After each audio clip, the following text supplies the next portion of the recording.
ஸ்ரீ மார்கசீர்ஷ மாஹாத்மியம் என்றழைக்கப்படும் மார்கழி மாத மாஹாத்மியத்தின் 15ஆம் நாள் கதை.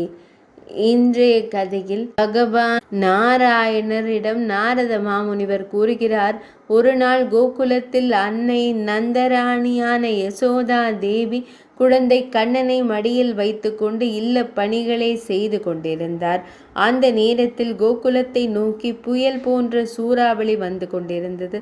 அவரது மனதில் அவரது வருகையை அறிந்த பகவான் ஸ்ரீஹரியான குழந்தை கண்ணன் அவரது உடலின் எடையை அதிகரித்தார். அந்த எடையால் கலங்கிய அன்னை யசோதை தனது குழந்தையை மடியிலிருந்து கீழே இறக்கி கட்டிலில் உறங்க வைத்த பின்னர் யமுனை நதிக்கரைக்கு சென்றார். இதற்கிடையில் ஒரு சூறாவளி வடிவில் இருந்த அந்த அரக்கன் அங்கு வந்து அந்த குழந்தையுடன் நகரும் போது 100 யோஜனை தூரத்தை அடைந்தான். அவன் மரங்களின் கிளைகளை உடைத்து அதிக தூசியை எழுப்பினான். அதனால் கோகுலத்தில் இருள் பரவியது. அந்த அரக்கன் அந்த நொடியில் இந்த அழிவை செய்தான். பின்னர் பகவான் ஸ்ரீஹரியின் எடையால் அவனும் அந்த அரக்கனும் மூழ்கி அங்கேயே தரையில் விழுந்தான்.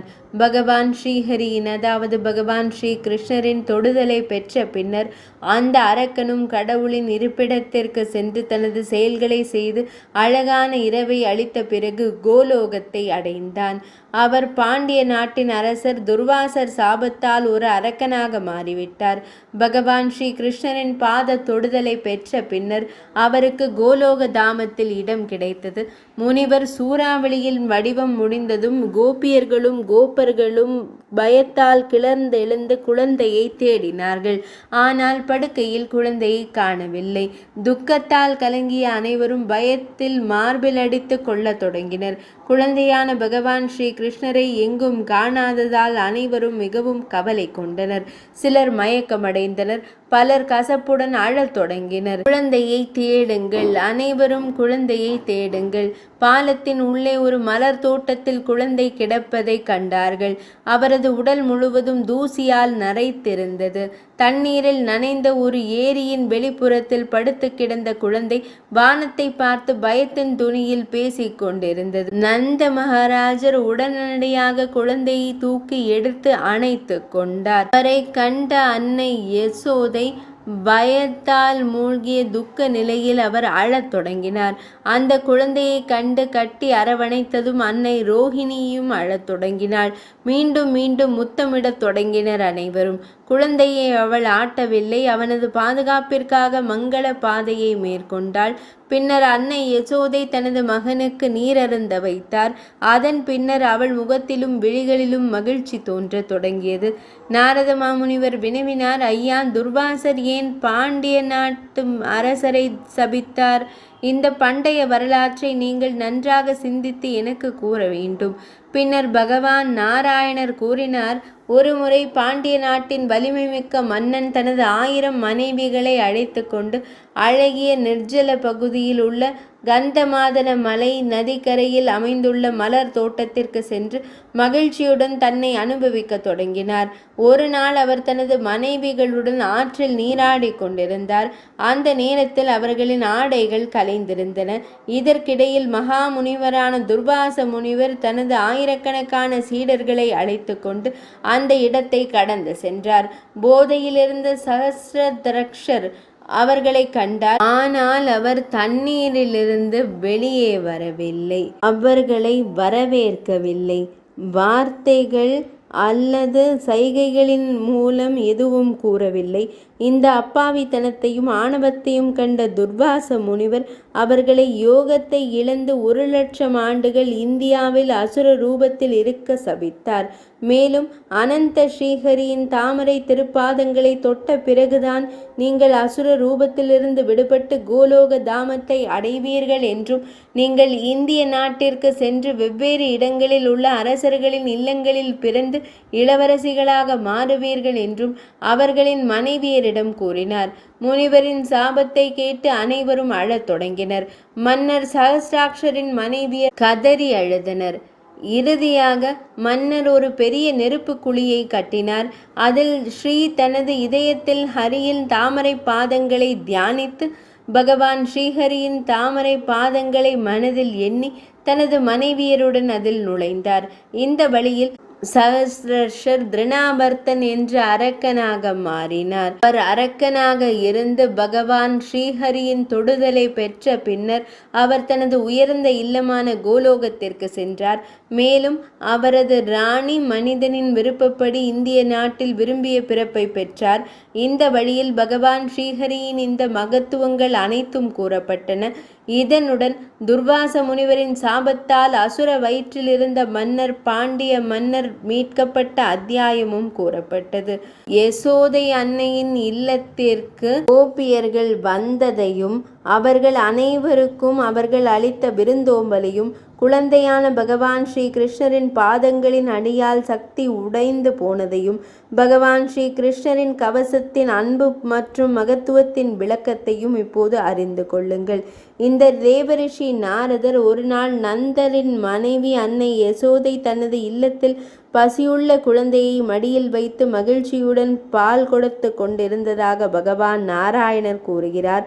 அதே நேரத்தில் நந்த மகாராஜரின் இல்லத்திற்கு பல கோபியர்கள் வந்தனர். அவர்களில் சிலர் பெரிய பழுப்பு நிறத்தில் இருந்தனர். சிலர் அன்னை யசோதையின் நண்பர்கள். அன்று அவர்களுடன் மற்ற சிறுவர் சிறுமிகளும் வந்திருந்தனர். அன்று நந்த மகாராஜரின் இடத்தில் சுப சடங்குகள் செய்யப்பட்டன. கோபியர்கள் தன்னை நோக்கி வருவதைக் கண்டு யசோதை அன்னை தனது குழந்தையான பகவான் ஸ்ரீ கிருஷ்ணரை ஒரு மென்மையான படுக்கையில் படுக்க வைத்து எழுந்து நின்று மகிழ்ச்சியுடன் வரவேற்றார்.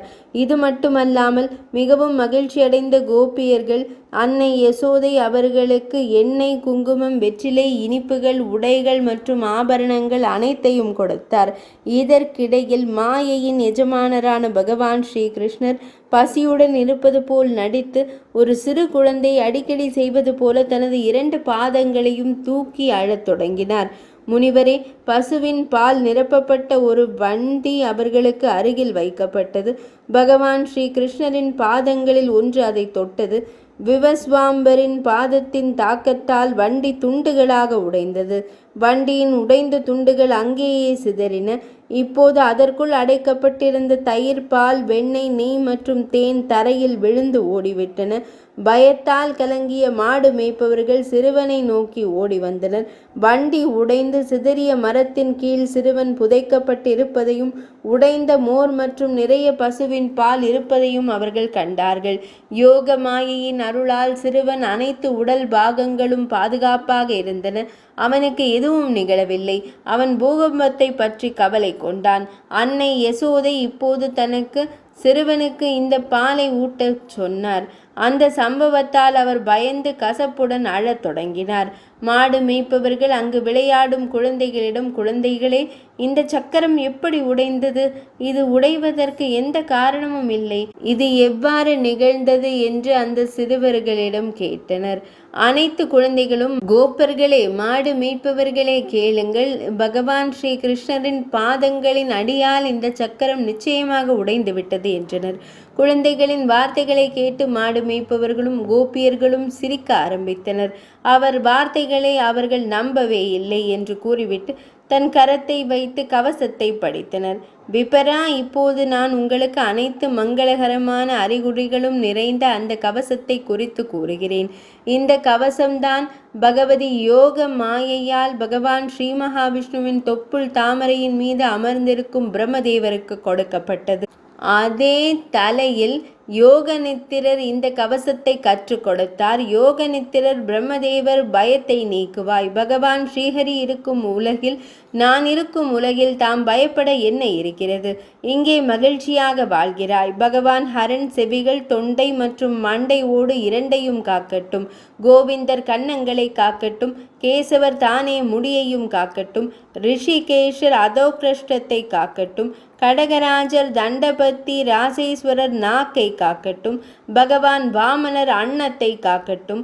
முகுந்தன் மார்பையும் அசுர வயிற்றையும் காக்கட்டும். ஜனார்த்தனன் உன் தொப்புளையும் பகவான் ஸ்ரீ மகாவிஷ்ணு உன் கன்னத்தையும் காக்கட்டும். புருஷ்வதம் உன் பிட்டம் மற்றும் கழுத்தையும் காக்கட்டும். பகவான் ஜனகீஸ்வரர் உன் முழங்கால்களை எப்போதும் காக்கட்டும். கஷ்ட காலங்களில் நரசிங்கன் உன் கரத்தையும் கமலோத்பரன் வராகர் உன் பாதங்களையும் காக்கட்டும்.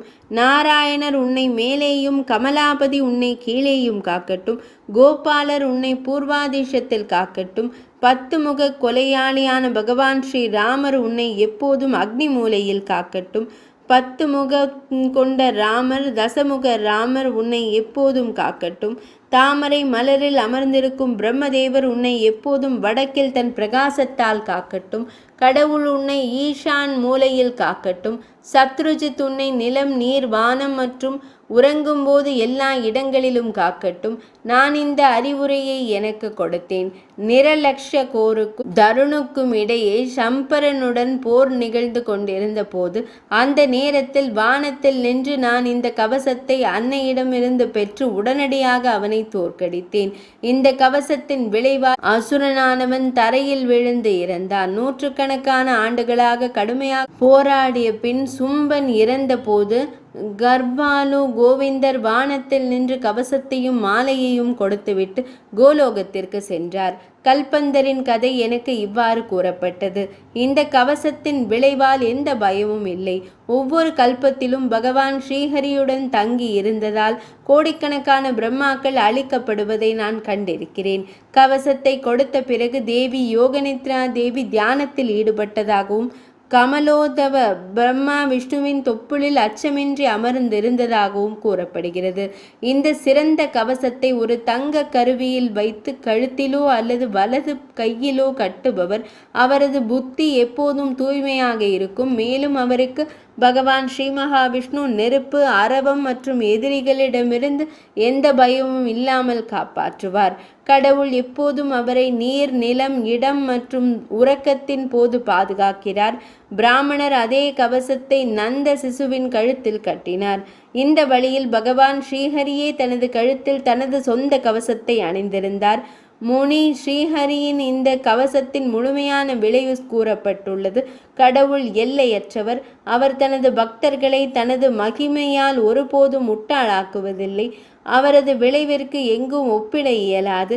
ஹரே கிருஷ்ணா. இன்றைய மார்கசீர்ஷ மகாத்மியம் என்றழைக்கப்படும் மார்கழி மாதத்தின் 15ஆம் அத்தியாயமான 15ஆம் நாள் கதை இனிதே நிறைவடைந்தது.